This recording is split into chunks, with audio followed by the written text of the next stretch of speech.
మనం క్యారల్స్ చేస్తుంటాం చూసాము, దాంట్లో మనం చేస్తున్నది అల్లరి ఎక్కువ కనబడుతుంది సువార్త కంటే కూడా. రాత్రి 10 నుంచి మధ్యరాత్రి 2-3 గంటల వరకు మనం చేస్తుంటాం. అవును, క్యారల్స్ అనే మాటకు అర్థం ఏమిటి? క్యారల్స్ అనే మాటకు అర్థం ఏమిటి? క్యారీ అంటే అర్థం ఏమిటి? మోయడం. ఎల్స్ అంటే వార్త. ఎనీథింగ్ ఎల్స్ అంటుంటారు, అంటే ఇంకేమైనా సంగతులు ఉన్నాయా? క్యారల్స్ అంటే వార్తను మోయుట. ఓ కంజర పట్టుకోనో, ఓ డప్పు కట్టుకోనో,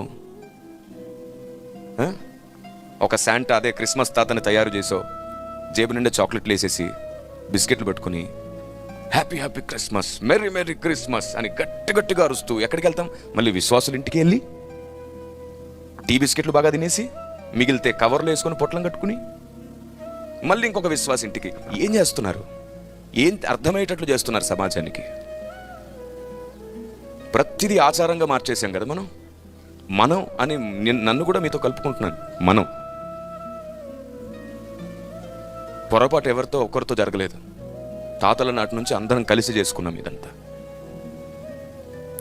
క్యారల్స్ అంటే రక్షకుడు పుట్టిన వార్త ప్రజలకు అర్థమయ్యేటట్లు చేసేదే క్యారల్స్, కానీ అల్లరితో చిల్లరతో మనం చేస్తున్న అల్లరి క్యారల్స్ కాదు.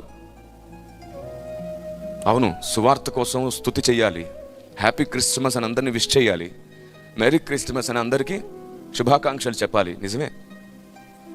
కానీ అందరూ పడుకున్నప్పుడు చేస్తే ఏంట్రా వీళ్ళ గోల, నిద్ర కూడా లేకుండా చేస్తున్నారు అంటారా అనరా?